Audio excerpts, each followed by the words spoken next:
ఆంధ్రప్రదేశ్ ముఖ్యమంత్రి జగన్మోహన్ రెడ్డి నిన్న మొన్నటి వరకు క్లాస్ వారిని నమ్ముకున్నప్పటికీ అది జగన్మోహన్ రెడ్డికి అంతగా వర్కౌట్ కాలేదని ఇప్పుడు ఆయన కల్చర్ వారిని నమ్ముకున్నారు అంటూ కొన్ని వార్తలు ఇప్పుడు సోషల్ మీడియా వేదికగా చక్కర్లు కొడుతున్నటువంటి నేపథ్యంలో ఈ అంశానికి సంబంధించి మనతో మాట్లాడేందుకు ప్రముఖ రాజకీయ విశ్లేషకులు ప్రముఖ సీనియర్ జర్నలిస్ట్ సిఎస్ రావు గారు మనతో ఉన్నారు. సార్తో మాట్లాడదాం. సార్ నమస్తే. సార్ నమస్తే.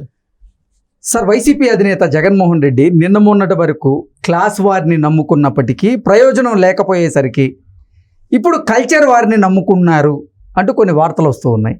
ఏంటి సార్ అసలు దీని మీద మీ విశ్లేషణ ఏంటి? ఇప్పుడు ఒకటి, ఆంధ్రప్రదేశ్ ముఖ్యమంత్రి జగన్మోహన్ రెడ్డి ఎప్పుడు నిత్యం ఆయన 24 గంటలు రాజకీయాల గురించి ఆలోచిస్తాడని చెప్పేసి మనం చెప్పడం కాదు. ఆ కొలకూరుపూడి శ్రీనివాస్ అనే అతను ఒక అతను ఉన్నాడు. అతను ఒకసారి విశ్లేషణ చేశాడు, అది వైరల్ కూడా అయింది సోషల్ మీడియాలో.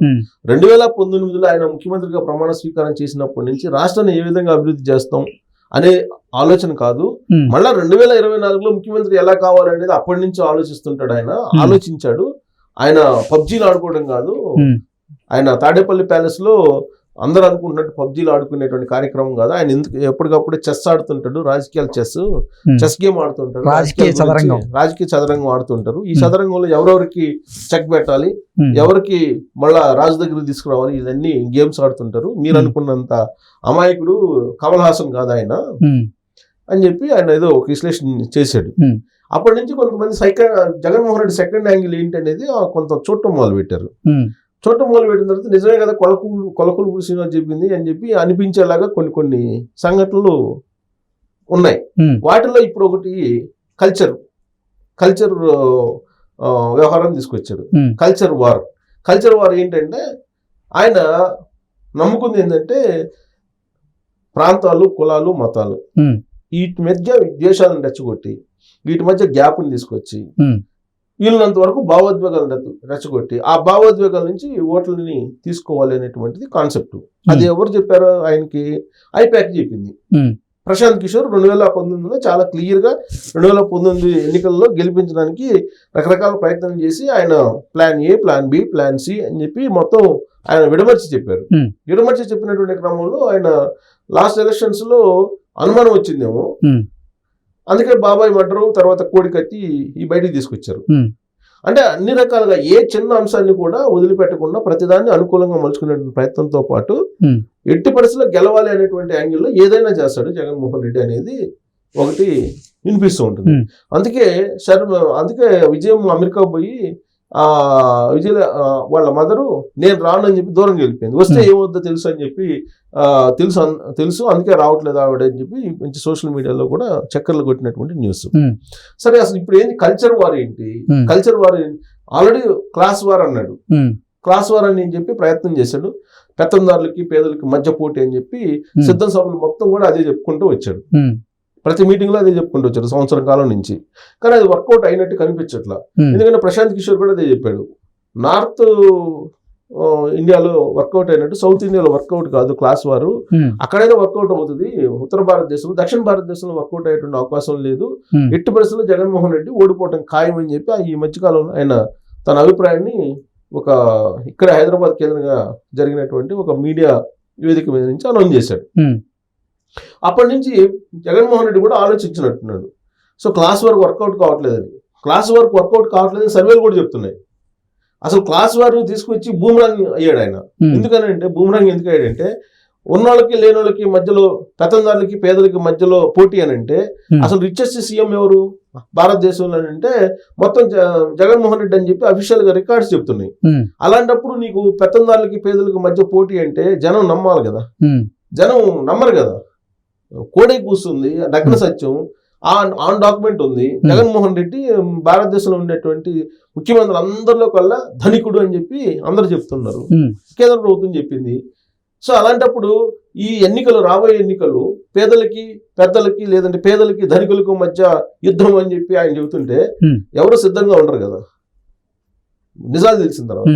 అందుకని ఆయన అక్కడి నుంచి స్కిప్ అయిపోయి క్లాస్ వార్ నుంచి ఇప్పుడు కల్చర్ వార్కి వచ్చారు. కల్చర్ వార్కి ఎక్కడ వచ్చారు? ఇడుపులపల్లిలో వచ్చాడు లేటెస్ట్ గా. ఇప్పుడు మొత్తం ఫస్ట్ సిద్ధం సభలు పెట్టాడు. రాష్ట్రాన్ని 4 ముక్కలు చేశాడు ఆయన.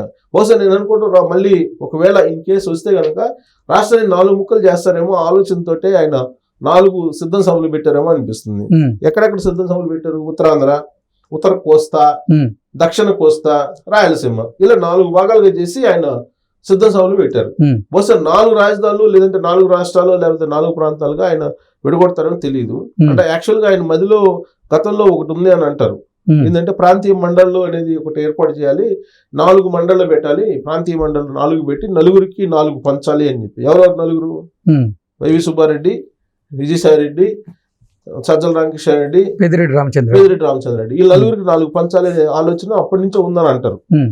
అది యాక్చువల్ ఇంటర్నల్ గా చాలా కాలం పాటు చర్చ జరిగింది. అది ప్రాంతీయ మండలిని పెట్టి ప్రతి ప్రాంతీయ మండలికి ఒక చైర్మన్ ని పెట్టి వాళ్ళ ఆధ్వర్యంలో మొత్తం నడిపించాలి. సంస్థానాలు, ఒక సంస్థానాలు ఉంటే సంస్థానాలకి రాజు ఒకళ్ళు ఉంటారు కదా. వైజాగ్ లో ఇప్పుడు 500 కోట్లు పెట్టి రిషికొండ మీద జగన్మోహన్ రెడ్డి కట్టించుకున్నారు కదా. మళ్ళీ అధికారంలోకి వస్తే అక్కడ ఆయన కూర్చుంటే కనుక ఈ ప్రాంతీయ మండళ్ళు ఎక్కడెక్కడ సిద్ధం సభలు ఎక్కడ పెట్టారో అక్కడ ప్రాంతీయ మండలి, ఎక్కడెక్కడ పెట్టారు సిద్ధం సభలు ఉత్తరాంధ్రలో అక్కడ ఏలూరు దగ్గర ఎక్కడ పెట్టారు.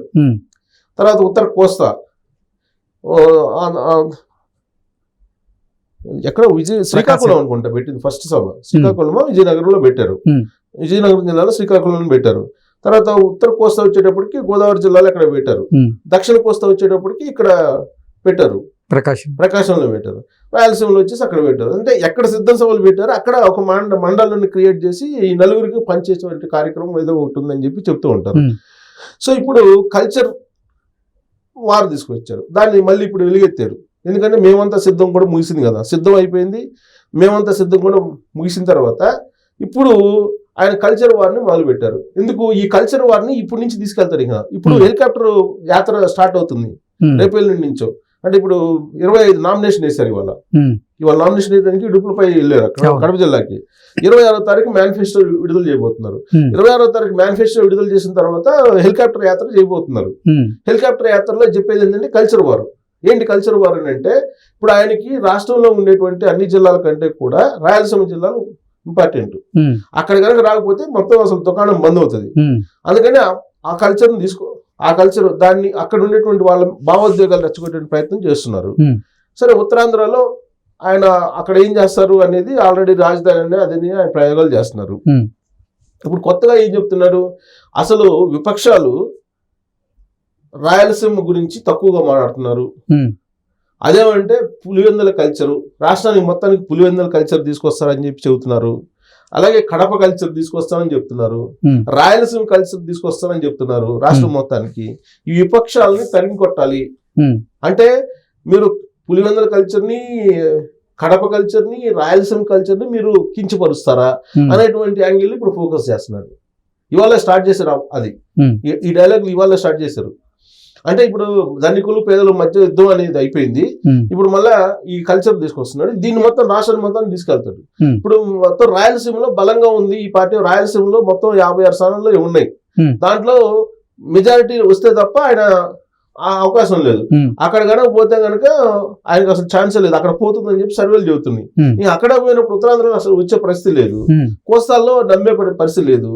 రాజధాని ఎఫెక్ట్ ఉంది కాబట్టి ఉన్నది కొద్దిగా గొప్ప రాయలసీమలో అక్కడ వాళ్ళని రెచ్చగొట్టాలి. ఇప్పుడు అక్కడ వాళ్ళని రెచ్చగొడితే ఇంకా గౌరవప్రదమైనటువంటి సీట్లను వస్తాయి అనేది ఆయన ఆలోచన లాగా అనిపిస్తుంది. అందుకే ఇప్పుడు అసలు ఏం పని ఆయన ప్రాంతాలను ఇప్పుడు Pulivendula culture, Kadapa culture, Rayalaseema culture అని చెప్పి ఎవరు అంటున్నారు? ఇప్పుడు చంద్రబాబు నాయుడు రాయలసీమ కదా, జగన్మోహన్ రెడ్డి ఎక్కడ రాయలసీమ? రాయలసీమ అంటే కడపలో పుట్టిన వాళ్ళు లేదా పులివెందులో పుట్టిన వాళ్ళు ఒక్కళ్ళే రాయలసీమ.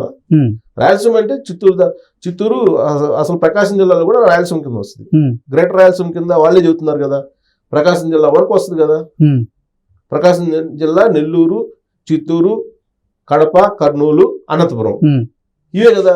మరి ఒక్క కడపలో లేదని పులివెందుల్లో పుట్టిన వాళ్ళే పులివెందుల కల్చరు అని అంటాడు. అంటే కల్చరు అనే దాన్ని లేపి మొత్తాన్ని ఆ ప్రాంతాన్ని మొత్తాన్ని ఆయన క్యాప్చర్ చేసి మిగతా ప్రాంతాల్లో వీళ్ళందరూ కదా మనల్ని కించపరుస్తున్నారు అనేటువంటి యాంగిల్లో ఫోకస్ చేసేదానికి కల్చర్ వారిని దాన్ని తీసుకొచ్చి ప్రచారం చేసి లబ్ధి పొందాలనుకుంటున్నారు.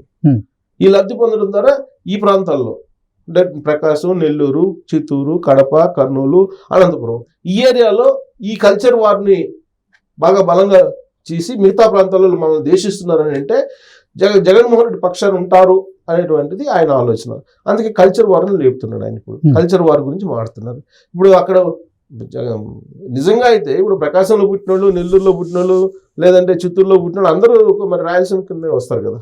ఒక పులివెందులో పుట్టినోడు ఈయనొక్కడేనా కడప, ఆయన ఒక్కడే రాయలసీమ? జగన్మోహన్ రెడ్డి ఒక్కడే రాయలసీమ కాదు కదా, అందరూ వస్తారు కదా. ఆయనేమో అలా కాదంట, చంద్రబాబు నాయుడిని ఇంకా రాయలసీమ అనకూడదు, నేను ఒక్కడే రాయలసీమ అన్నట్టుగా ఆయన చెప్తున్నాడు. ఆయన అంటే ఒక కల్చర్ వారు తీసుకొచ్చి లబ్ధి పొందాలి ఈ జిల్లాల్లో అనేది ఆయన ఆలోచన చేసి గౌరవప్రదమైనటువంటి సీట్లు పొందాలనే ఆలోచన. క్లాస్ వార్ పోయింది, ఇప్పుడు కల్చర్ వార్ తీసుకొచ్చాడు. రాబోయే రోజుల్లో ఇంకా మరి ఏ వార్ తీసుకొస్తాడో మనకు తెలియదు. ఓకే.